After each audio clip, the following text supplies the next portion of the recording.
Welcome, everyone. Here we are at the Center for Teaching and Learning at Estrella Mountain Community College. So excited to have Katie Horan with Packback joining us to share a little bit more about some of their new features.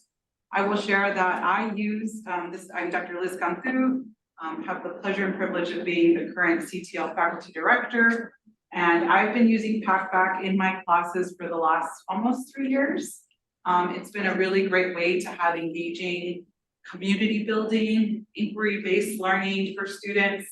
Really kind of flips the idea of the discussion board where faculty are the ones who post the prompts of what students want to engage with. It really gives, or at least the discussion feature that I used really helps students kind of pose those questions. In this age where we constantly are thinking about artificial intelligence and how it is changing and adapting our industries, our work, Packback is actually an AI platform. And it's not generative AI, but it is AI. And so I thought it'd be really great to hear a little bit more about the features that, some new features that they just came up with. So I'll turn it over to Katie. I'll be monitoring the chat. And for those of you that are in the virtual space, welcome. We're so glad that you're here. Thanks, Liz. And I'll tap my screen share so you can actually see my face. I am Katie Horan, and Liz did a fantastic job with that intro. I am the training and faculty lead for all of Maricopa, sans Rio, since Rio functions slightly differently. But I have worked with Liz for about 2 years now on her classes, as well as several other instructors across Estrella Mountain. Spanish is not my best language, but so I work with the faculty from things like today, talking about the products, all the way through to implementation of the tools and best practices and meeting with instructors. We also do conference presentations and so on and so forth. So I am definitely the person to chat with about Packback. For staff in the room, so maybe you're not a full-time instructor, but maybe you are a staff a person who's either student-facing, maybe you have a student-facing role, or a faculty or instructor-facing role. I also work with writing centers. I work with CTLs across campus. I work with all sorts of different people across campus in how do we facilitate Packback as a tool for learning outside of that normal window as well. So I'm happy to work with anybody and everybody across campus.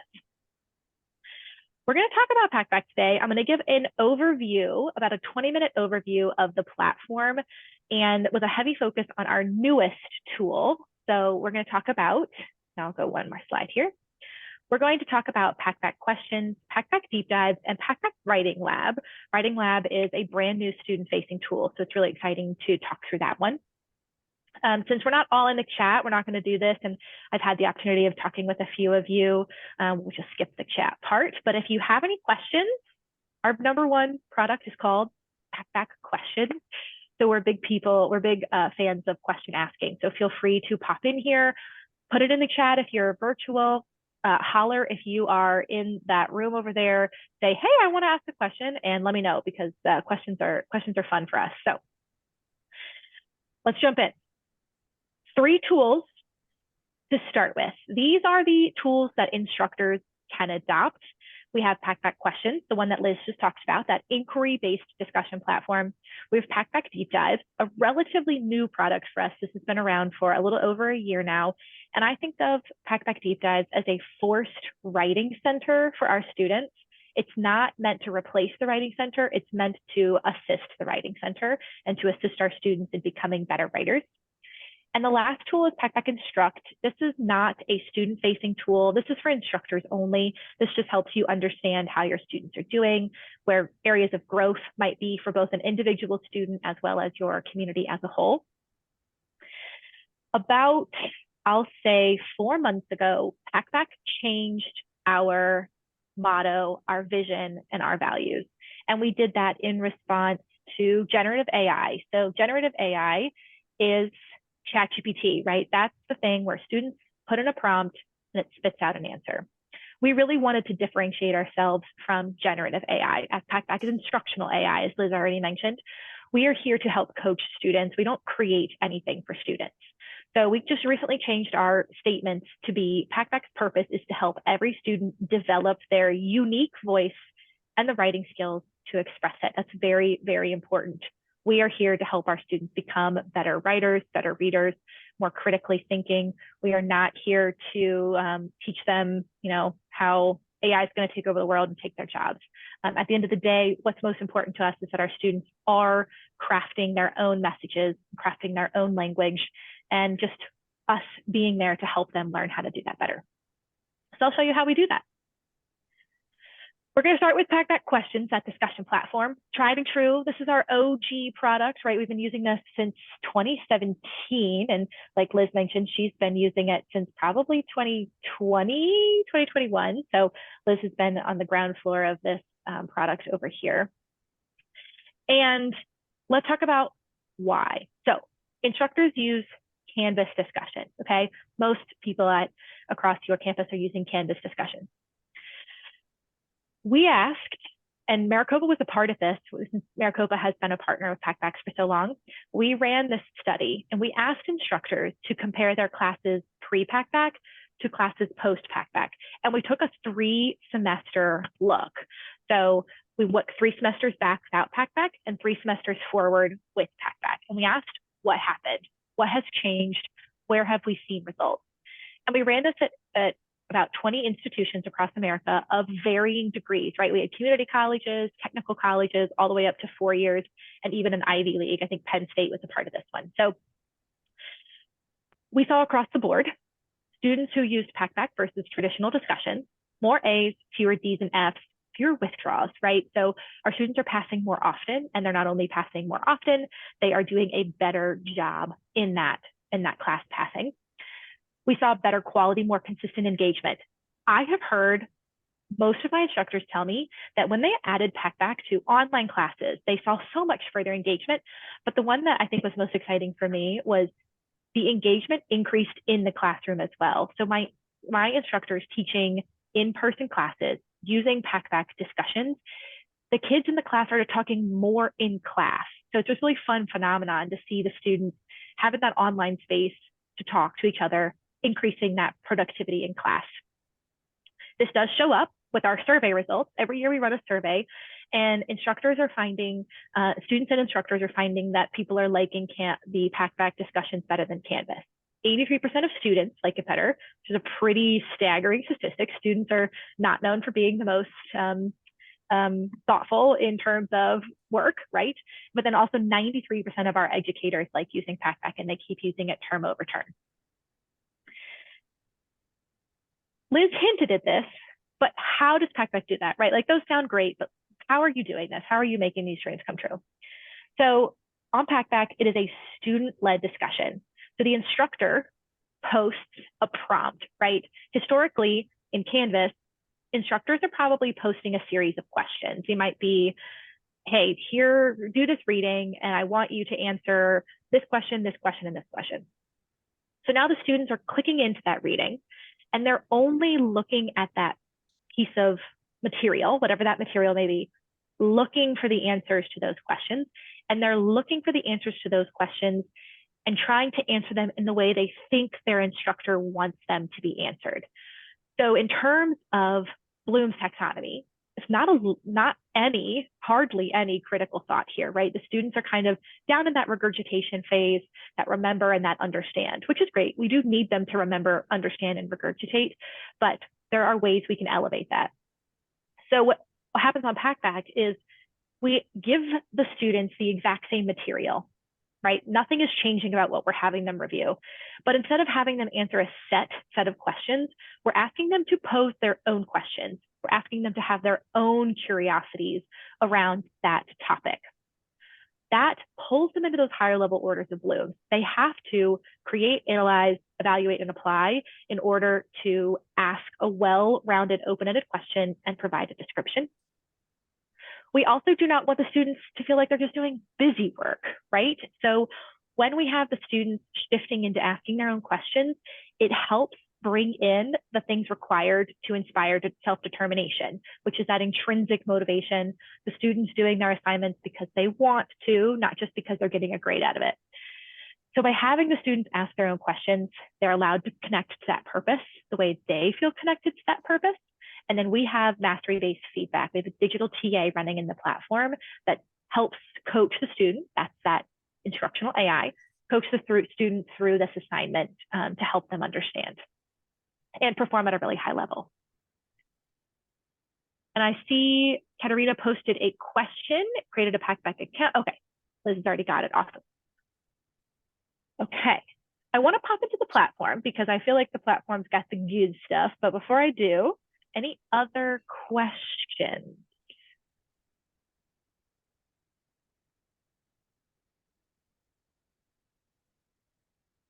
Looks like we're good in the in-person space, and I think we've addressed. Everybody okay? Yeah, let's keep going. Let's pop in, awesome, let's pop in. Okay, so I'm gonna pop into a community and tell me if you can see. Oh, it's loading. Hold on, I had to turn on presenter mode. Okay. Now, Liz, I'm going to pick on you a little bit. Liz is a fantastic Packback user. She is one of the Packback users I show off when I'm talking about somebody who does a great job setting up their Packbacks. So this is one of Liz's previous classes. This is just back from this past fall. And this is what Packback looks like. It does fully integrate into Canvas. So as we just went through a little bit earlier, we can add that Packback link into the navigation panel. Students can click on Packback and it can take them to Packback discussions. We can also integrate Packback inside assignments. So we add that, you know, when you create an assignment, you have that submission type. We can click on external tool and add the Packback link within each assignment. We can even have Packback open up inside that Canvas assignment so the student never navigates away from Canvas. They're always in Canvas. Just personal preference on how instructors like that to look. Could I trouble you with making the screen a little bit bigger? Yes. Yeah, absolutely. Thank you. Yes, that's looking a lot better. Awesome. Awesome. Perfect. And when we click on that Packback link anywhere in the Canvas shell, this is where we're brought. If we have deep dive assignments only, we will see those deep dives instead of these discussion assignments. But if we have discussion assignments, this is the first thing the student sees. All of these were created by Liz. You can create as many as you want or as few as you want. I have instructors with 2 Packback discussions in a term. I have an instructor with 35 Packback assignments in a term. Now, I think 35 is a lot. I don't normally recommend that, but he had a really good use case for it, so I didn't try to talk him out of it. But 7 is an extremely healthy number, usually somewhere between, most people are somewhere between 8 and 12, depending on how long your class is, if you have a short class or if you have a long class. We've got a question in the in-person space. Yeah. When it says Packback 1, 2, 3, 4, are those each individual courses, or are they each individual Packback discussions within one course? Yeah, they're different. Great. So it's different assignments in one course? So yes, because I've learned that in order, it's easier to get students to have what Katie said, that integration within your course, so that they're not needing to find it. You can map it, and then it also helps with the discussion. I mean, the grade book, which I'm sure Katie will talk a bit more about. Yeah. Right. And so just as Liz does, she created those 7 for this one single class. And what, like I said, you can create 1, you can create 100, up to you, however many assignments you'd like to have. You don't have to move all of your discussions into Canvas or out of Canvas into Packback either. So you could do some in Canvas and some in Packback. While I think that can be confusing for the students, that's something you and I would chat through, and I'd be like, no, this one definitely belongs in Canvas. Or I'd say, this one is super awesome for Packback. Let's move it over to Packback and see how it goes. So something to think about. And also just say, the reason also why I did them individually is because each week I have them focus on the reading, so it's slightly of a different, they get to ask the prompt, but it's like, based on the nonverbal communication, what are you curious about? So each week is a little different based on the topic, it's not just, yeah, so that has helped me stay more organized, so. And this is something Liz can copy, right? So we create this Packback community one time. She can copy this community term over term. We don't have to redo instructions. We don't have to, at this point, all we would do is change due dates based on the class's due dates, you know, whatever Liz has said is the syllabus due date. So we get this together, we get it together one time, and then we just copy from term to term, which is really nice as well. Or section to section if you have multiple sections within one term as well. And so we can create those 7 individual assignments. Liz can name them whatever she'd like to name them. You know, you could keep each one. We default them to Packback number 1, Packback number 2. But if you want them to have different names, they absolutely can have different names. We change that by clicking the pencil. And then we tell the students what's due for each assignment. Same thing as the names can be different. What's due for each assignment can be different.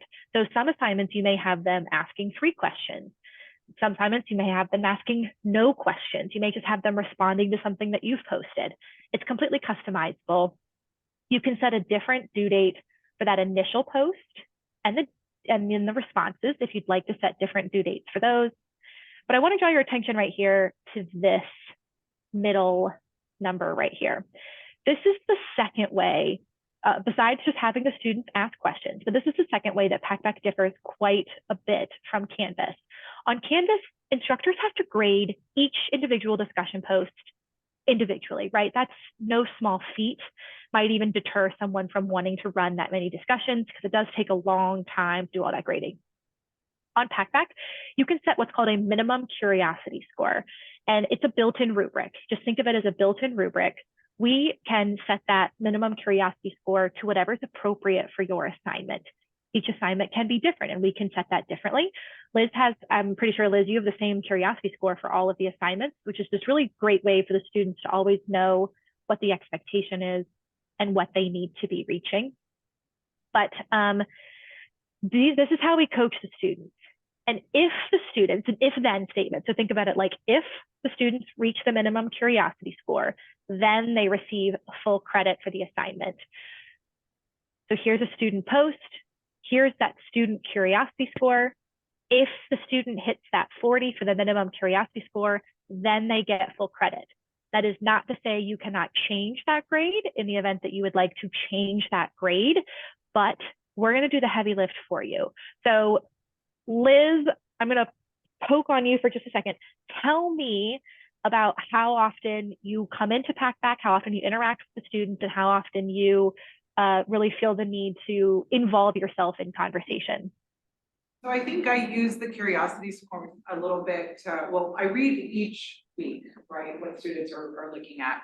But I really look at the curiosity score as an opportunity for me to be like, who do I need to coach?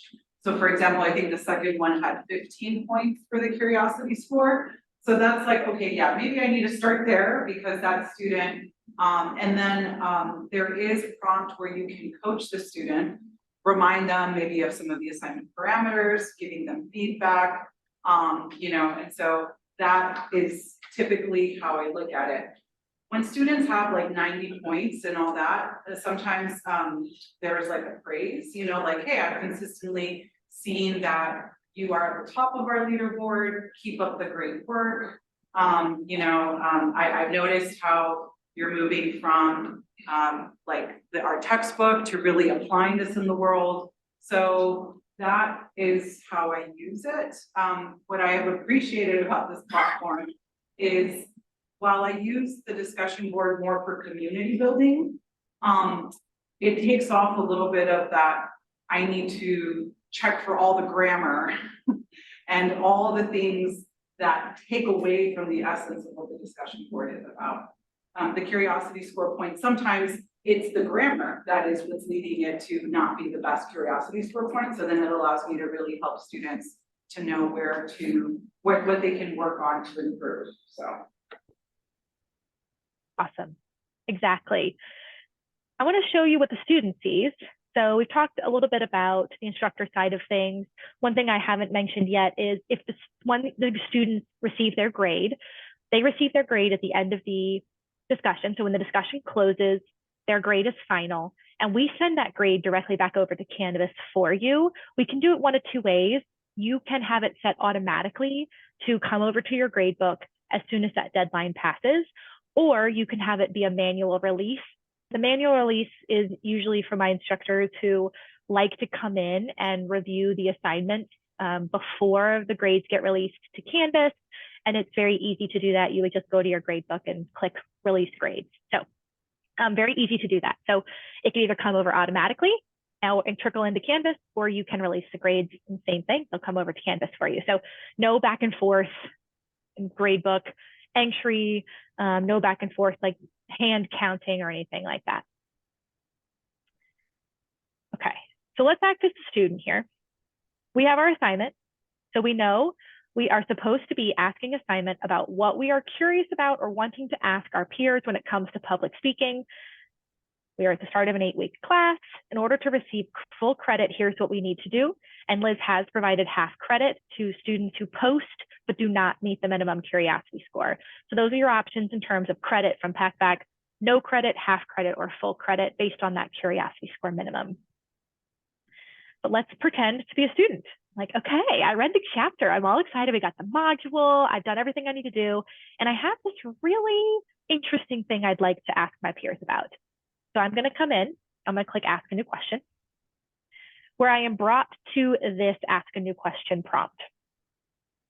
Oops, I'm zoomed in. Hold on a second.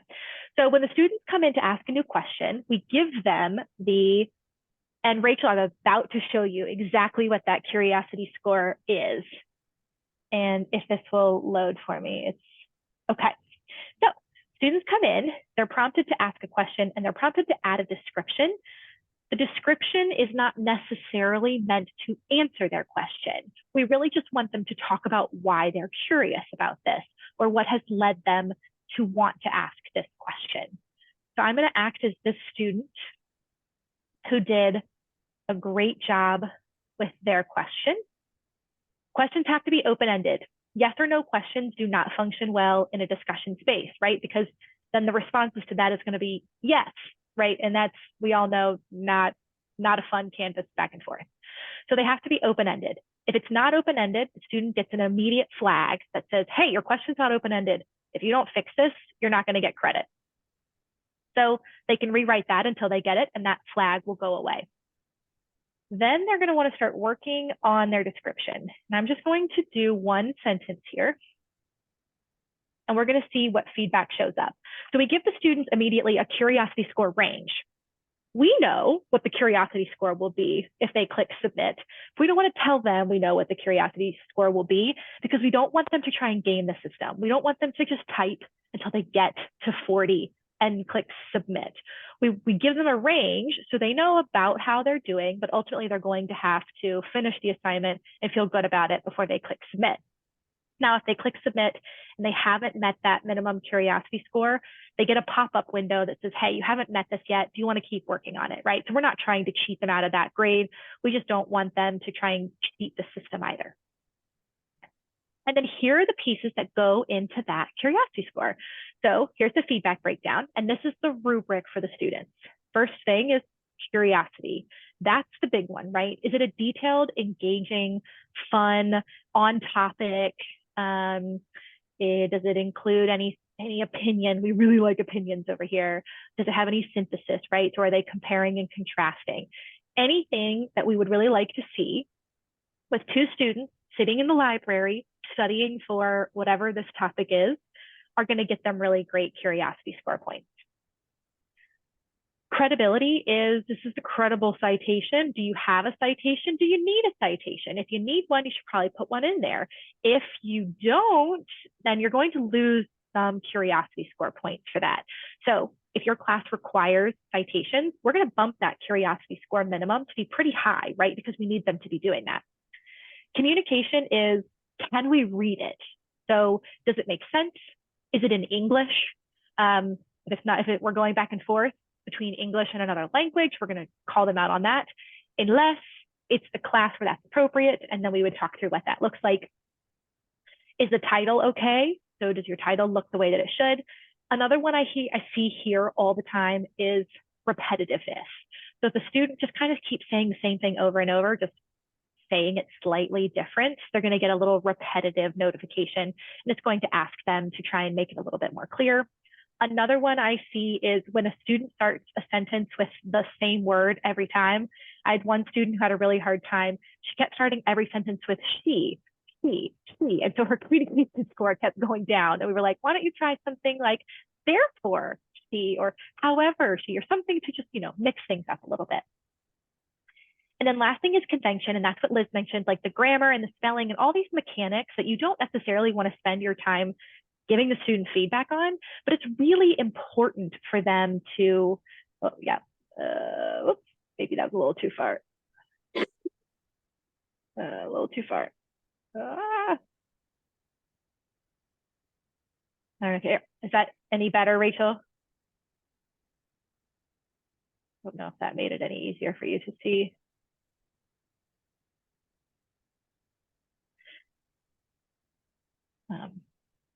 Oh, okay, let me try one more time.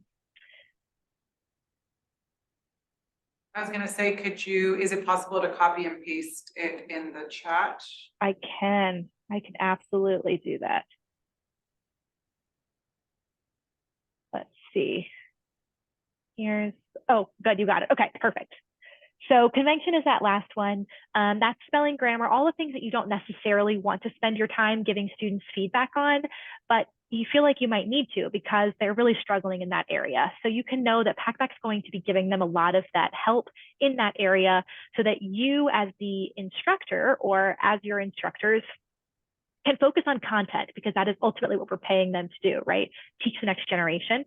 So we want them to be able to focus on content and giving students content feedback. So if I'm the student, I'm going to work through all these orange dots and try and improve my curiosity score. I'm going to start with adding a more detailed description. And if I was typing, line by line, you would start to see these boxes just tick up naturally. Since I'm copy pasting, you're just going to kind of see them jump.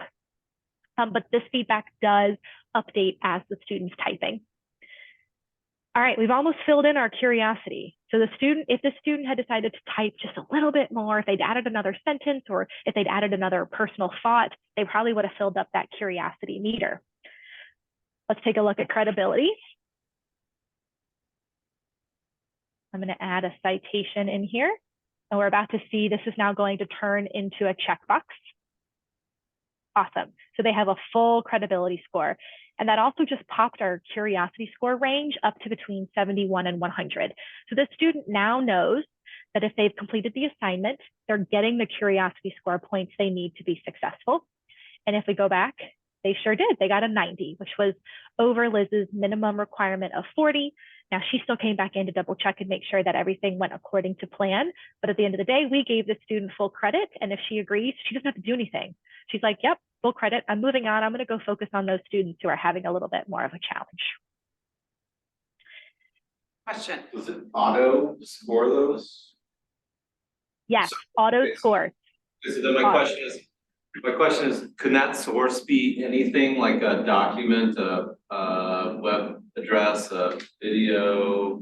Can it be like an MP4, like a personally recorded? So then does the system so the system won't be able to filter whether it's relevant or not, right? So if I posted some random link in the source thing that's totally unrelated to the assignment question, will it still give me a credibility score? You are about, I think, 2 or 3 months ahead of me.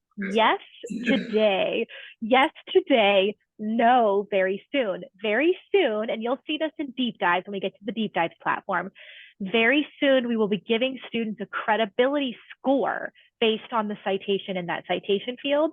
And so we're going to have some movement there with our instructors to be able to encourage academic citations versus just, I've had students who just say, source is me. I'm like, okay, you get the credibility score points for that, but that's not the most legit citation. So yes, you're on the right track.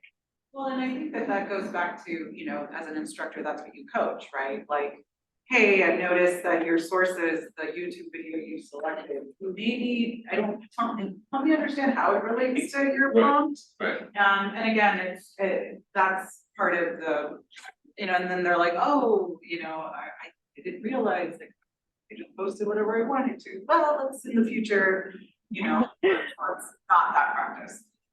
So even though it's monitoring, but still as an instructor, it's helpful to go in and just see what's being posted, the sources. Yeah. And in this case, you'll see that the student wanted to know, how do you handle random challenges like the audience being difficult during a presentation? I teach public speaking, right? So I think they were giving the heckler to a stand-up comedian as like an example of that. Right. So that relates, right? It relates to, he's looking at a particular context and wanting to know how others would handle that, in the moment. So it's related, but is that the best source? Maybe not.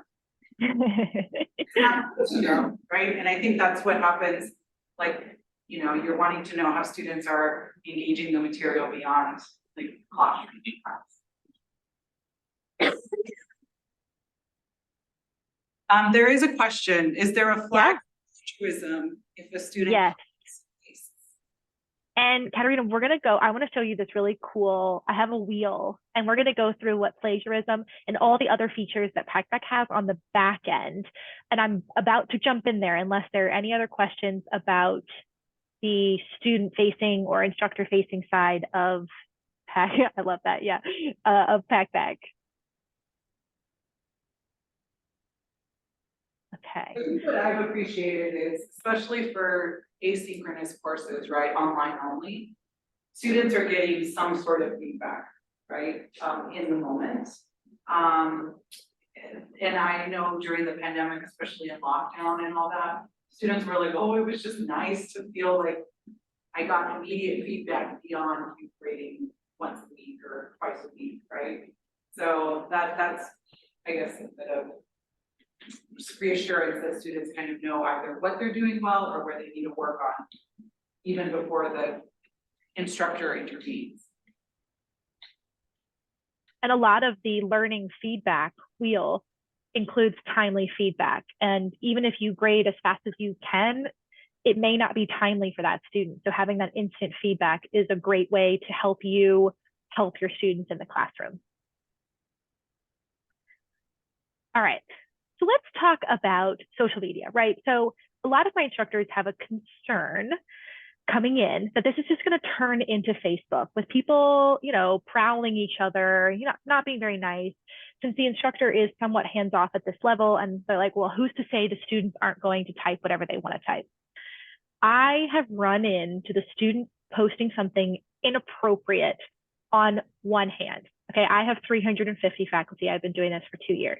This is not something that happens regularly. However, Packback has a lot of systems in place to prevent things from happening on your communities that shouldn't be happening, including plagiarism, which is a very hot topic these days. So this is the Packback Wheel of Fortune, if you will.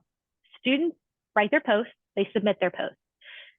Number one, off the bat, we can tell if a post is off topic,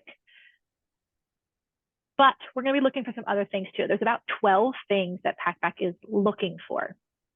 Close-ended questions, which we flag the student for ahead of time, is one of those. Insufficient length is they didn't really type anything. Class logistics is, hey, when's the next test? And that may be appropriate in some classes in which that's not going to get that flag if that's the assignment. But when Liz is asking them to talk about public speaking and they're talking when's the next test, that's going to get flagged. And then profanity or abuse is, like I said, that inappropriateness on the internet. People oftentimes can get carried away on social media.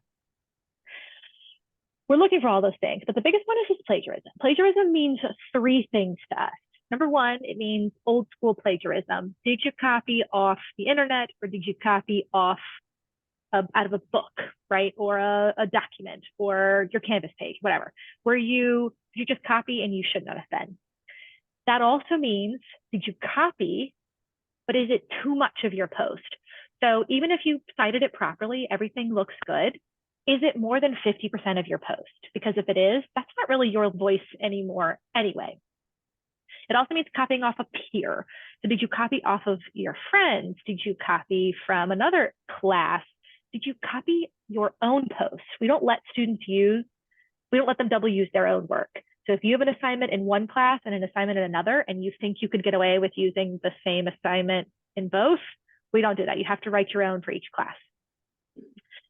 And now it also includes generative AI. So if the students try to use ChatGPT to do their assignment for them, we have an AI text detector running in the platform.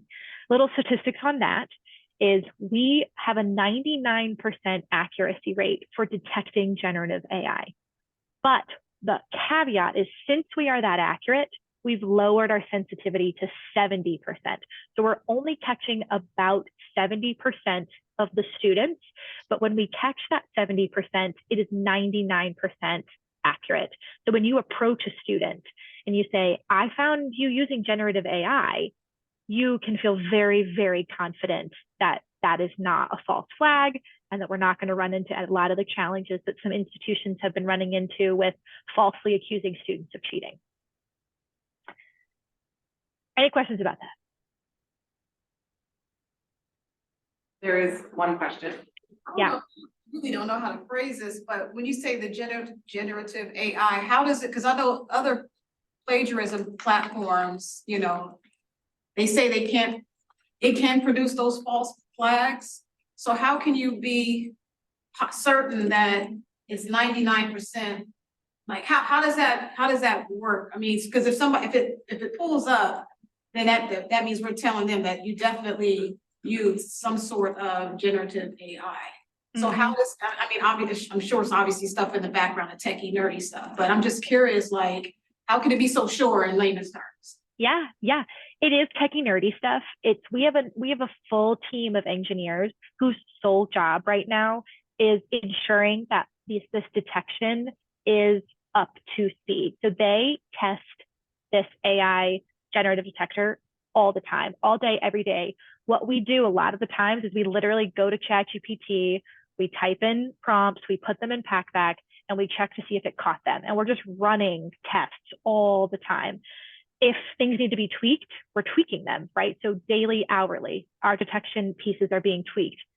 How they're being tweaked, that's the techie nerdy stuff. I do not know how any of that works. I mean, I know a little bit of how it works, but in terms of the text detector, we take it very, very seriously. And then on the other side of things, how we present it to you and we present it to the students is in a very gentle manner. So when we detect generative AI, we give it 3 scores: low, medium, or high. So we're not saying like you are using generative AI. We say you have a very high likelihood of using generative AI. So that's how we're approaching the student. We say, this is a high likelihood of using generative AI. We say, even if you didn't use generative AI, this language sounds like you used generative AI.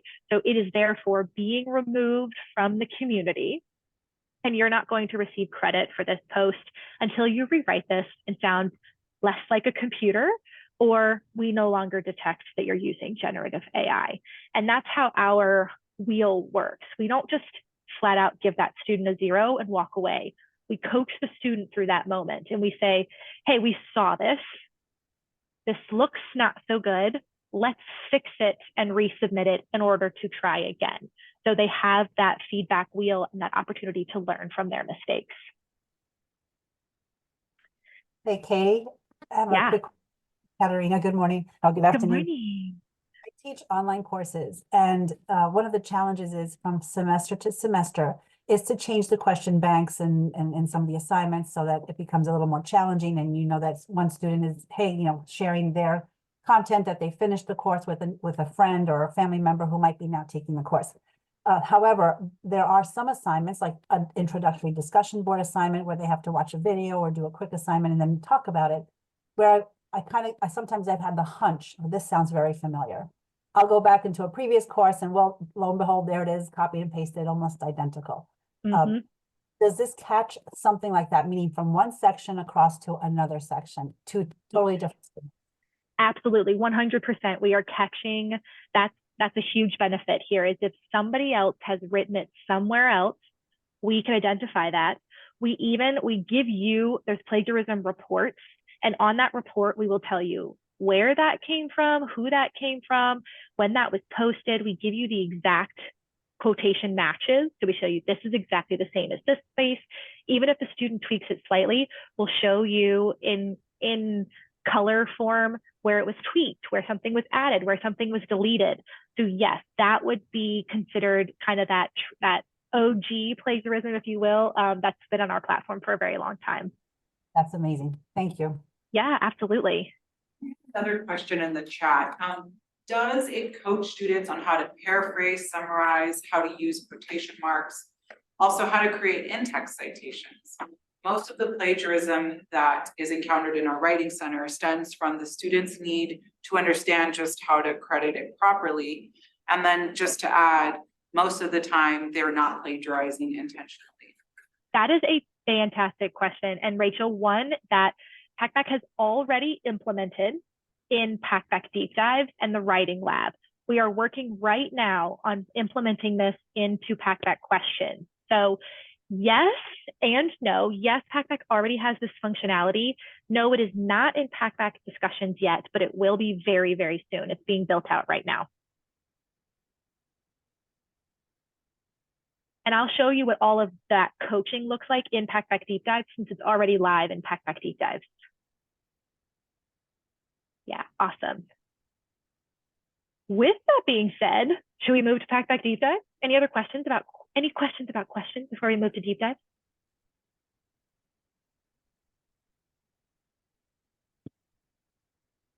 And then there's just a comment, just knowing AI is involved, students will be intrigued to complete the assignment. I actually will say that some students, so something that maybe, Katie can talk about after maybe is, there is a leaderboard in the class. So for students that are very competitive, they will be like, I want to make it to the top of the leaderboard. So it gives them this, and they'll send you questions like, how can I like make 100 and like, they get very motivated. They get very, very motivated. Yes. We'll share because I do like a special occasion speech in my public speaking courses. And I have had students award themselves the highest leaderboard in the class and they accept the award. It's cute, and a lot of them will reference sometimes, like when they do a tribute to the class and toast for finishing the semester, they'll reference some of the discussion board posts. I really got to thinking when, Liz had said this in the discussion board, and then I loved when Juan did this. And so I know I have found it's a really great way to build community, especially in these synchronous classes. So. Thanks, Liz. Thanks for sharing that. Okay. All right. Long form writing. I feel like if I don't have any English instructors, if I have English, I know I have some writing center folks, but I feel like writing is the bane of most instructors' existence. It is something that I'm hearing across the board. People are taking out of their classes in favor of smaller, less challenging assignments. And we don't necessarily want that, right? The institution wants students to continue learning how to write. The instructors want the students to continue learning how to write, but it's a lot of work. So we created Packback Deep Dives because we ran a survey and we asked instructors, hey, tell me about writing. What are we doing? We heard a lot of instructors telling us that coming off of COVID, the just influx of students' ability to write was much lower than it was pre-COVID. We're also finding that not all of our students are coming from the same level of academic background. Some of them are coming from weaker high school programs, or they either weren't very motivated in high school, or the students are just not very motivated, right? They might be submitting paragraphs when we're supposed to write an essay. And then I'm hearing from these instructors that the reason they're taking these away is not necessarily because it's hard for the students, but because it's really hard for them. They're having to choose between giving feedback on mechanics and grammar or giving feedback on content. And no matter how much they beg their students to go to the writing center, their students are not going to the writing center. So what Packback created was a 2 a.m. writing center, right? So we know the writing center staff does not want to be up at 2 o'clock in the morning helping our students write papers. And our students are unfortunately not going to the writing center when they should be. So we created a baby version of the writing center called Packback Deep Dives. And the whole goal here was to give students very elementary, I don't want to say elementary, but basic across the board. Everyone should be doing this as they enter a collegiate program, writing skills. So this is not the same thing as taking your paper to the writing center where they're going to be going through a very fine-tooth comb, very thorough. Here's the prompt. Did you do it? X, Y, and Z. We're taking a look at all of these mechanics and just trying to get our students on a level playing field. I have Writing Center folks who are requiring students to submit their paper to a deep dive prior to coming to the center, so that they can also better allocate their time with that student. They can say, hey, we've got this great baseline, let's go a little bit further, and I can give you some even deeper feedback too. So thinking about that, we definitely do not replace the Writing Center. In fact, I think we just enhance that Writing Center feedback. Okay, let's take a look. So Packback Deep Dives is comprised of 3 things. Number 1, the digital writing tutor. That's what I spent a lot of time talking about just now. What instructors can do is they can program their specific rubric into Packback. And we think about this as a 1-for-1. So we should be just copy pasting what we have in Canvas into Packback Deep Dives.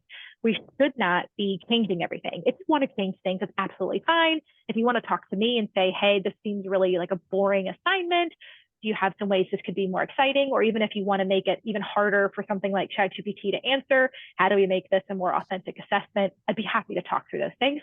But if you really love your writing assignment, let's just throw it into Deep Dives. And then we throw in your rubric as well.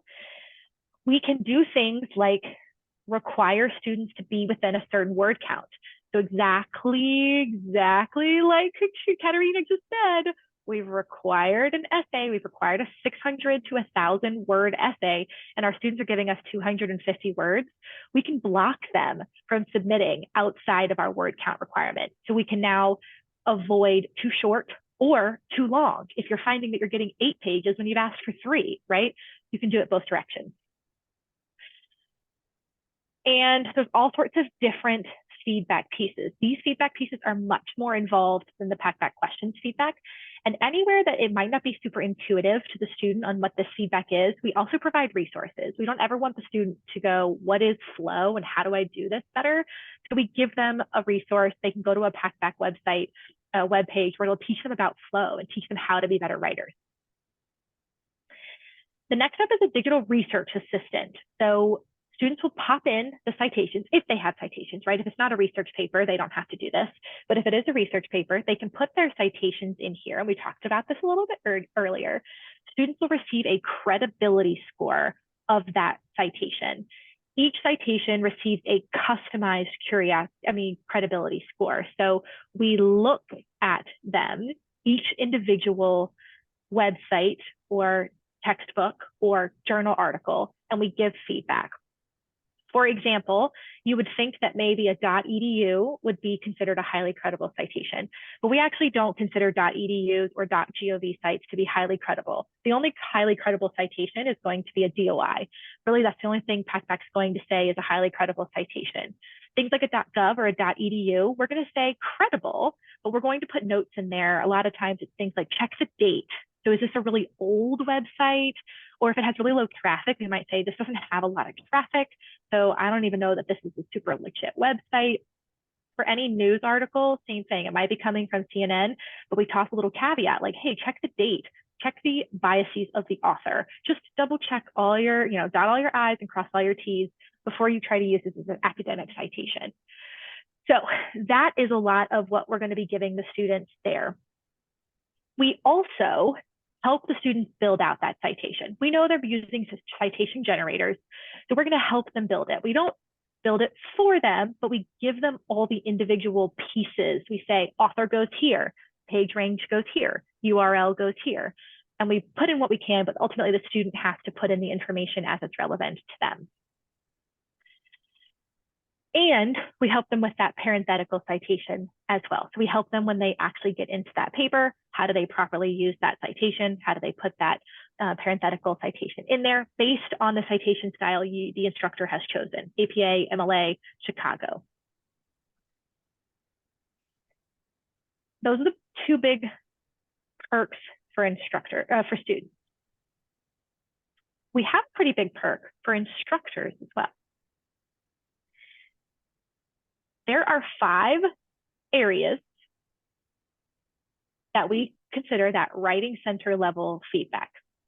Those are word count and depth, grammar and mechanics, flow and organization, research quality, and formatting. Those are those 5 areas. We will, after this, we give the students feedback based on your rubric, however we set up your rubric. when they submit their paper and it comes to the instructor, we actually give the instructor a suggested score.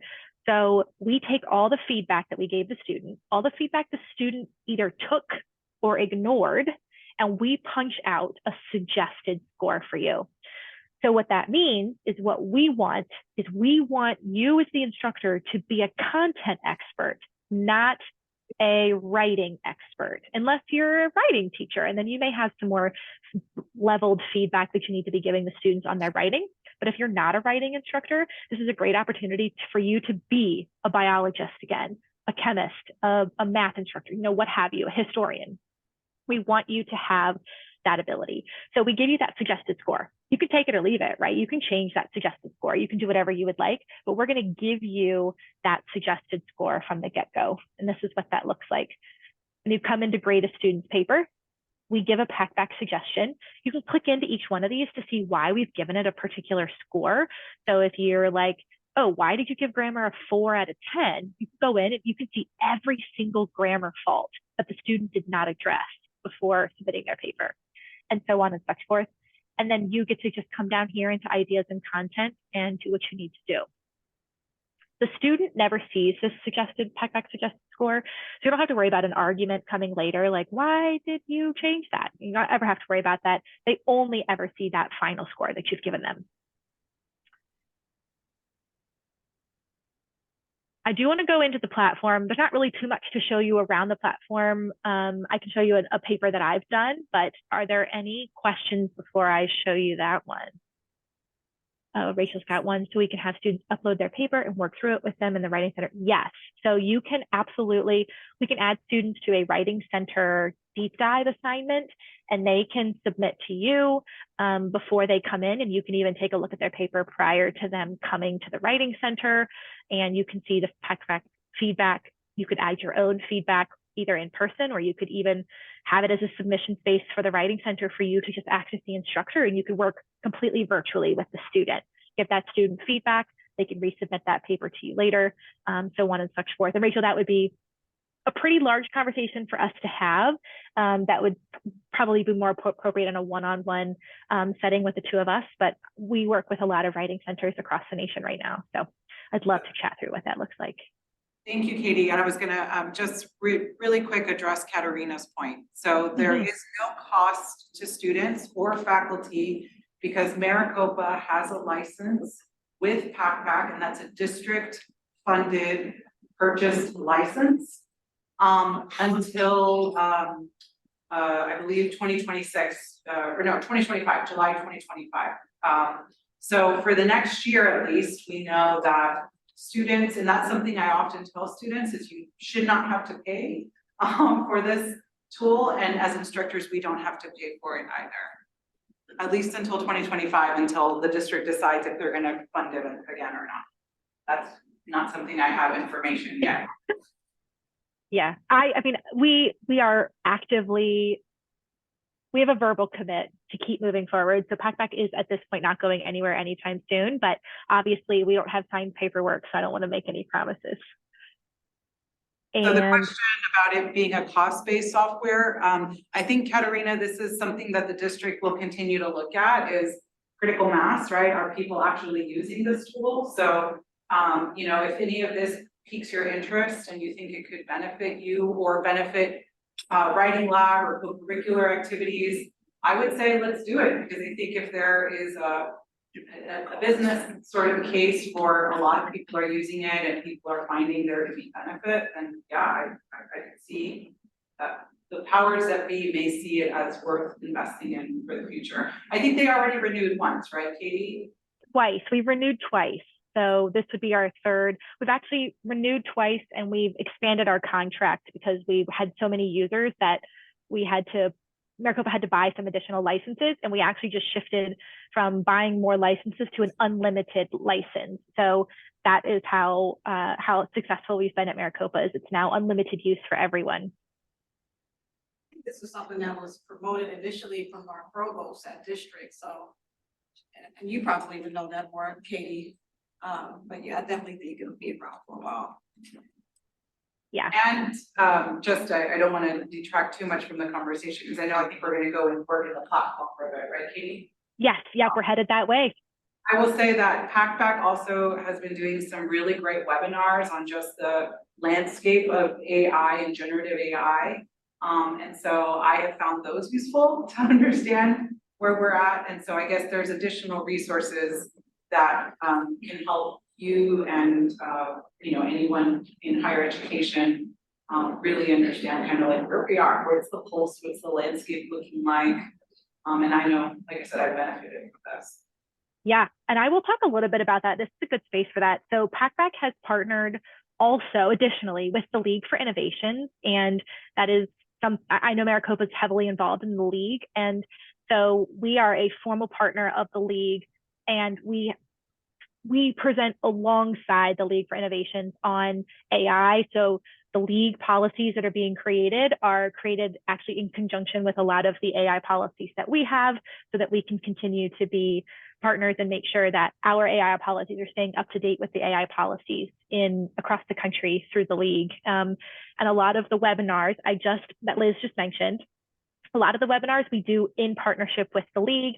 So Rufus will be in a lot of those webinars and talking about Packback and how people can use AI in the classroom as well. So if you want to learn any more about that, I just tossed another link in the chat, and Liz is going to share these, and we'll share these out to everyone who's in person right now, so that you can see even more how Packback and the League and any of the webinars that we have about AI can be helpful for you in your classroom. I do a cheap CTL plug. We also try to send those webinars out from the CTL, so be on the lookout for the external opportunities. So we try to spread the word. And I also wanted to say that Lisa Young is one of my evangelists alongside Liz. So if you ever want some feedback from some current users, I think everybody in the room is probably pretty connected to Lisa. She's always welcome to talk to you. I know Liz is always welcome to talk to you about some options for Packback in your classes, and Lisa would always love to talk as well. So she's a resource as well. Okay. Is there time to play? Let's play. Okay, right. So go ahead and stop the recording then. Yeah, go ahead. Just to make sure that people who later see, they can we can figure out another way for them to get there. Or are you going to talk about the writing lab? I'll breeze through the writing lab. Yeah, let's breeze through the writing lab. So the writing lab is basically Packback deep dives. It's just student facing. So and it's a great tool for instructors who are not using Packback, but or who are using Packback, but it's an even better tool for instructors who are not using Packback, and so that those students still have writing level feedback. It's deep dive, but it's for the student. They do not have to have a rubric. They can just go in and type. It is something that the students can use for free, still a free tool. And when they go in, they also have the option to do some resume help or some cover letter if they're working on some professional pieces that aren't related to a class. Or they have Packback in a class and they don't have Packback in another class. Instead of, a lot of my students were going to deep dives in the one class that doesn't have Packback, and they were going in doing their essays in deep dive and then copy and pasting it and submitting it in the other class. So we said, we're like, this is just ridiculous. Let's just create a student facing tool. So we have Writing Lab for the students to use. They get the same feedback they do in Packback deep dives. One thing that's different in Packback Writing Lab that the students do not have in Packback deep dives right now is this lab assistant. So the students can go to this Writing Lab assistant and they can click on, I'm having trouble, help get me started, help me build an outline, give me holistic feedback. And they are able to get some prompting questions back. So if a student says, help me get started, they can put in their prompt, and then we'll come back with some questions to help kind of jog their thinking to get them started on some of these prompts. So if they say, I'm writing a persuasive essay about Martin Luther King, we're going to say, well, what about MLK excites you, or something like that, to try and jumpstart them thinking. All of this will be added back into Packback deep dives, but we're letting the students test it out in Writing Lab before we put it back in deep dives. So it's just a nice space for us to do some testing before we send it site-wide. So be on the lookout, but this will be in deep dives very soon. And that's really the only difference between the two right now is this lab assistant. Everything else stays the same: grammar, passive active, sentence to sentence, paragraph length, sentence complexity, reading level, formatting, citation credibility, and citation generation. And that's everything that's in deep dives. So really quick, let's say you're not ready to start Packback discussions or deep dives. You can still turn on, if I understood correctly, the feature for the writing lab. And okay, that's good to know. Exactly. Yep. If you can absolutely just put writing lab in your classes and you don't have to program anything, no grading or anything like that. It would just be a resource for your students. And this is in Canvas? It is in Canvas. Yes, in Canvas. And we're about to go through that. I'm going to pull up this last slide here, which shows us how to get in to Packback in Canvas. So for those of you, and Liz, if you want to stop recording, we could stop recording at this point. We're going to jump in. And Patty, thank you for joining us. I do not know that I have your email address. Would you mind putting your email address in the chat, and I'll add you to this Packback community?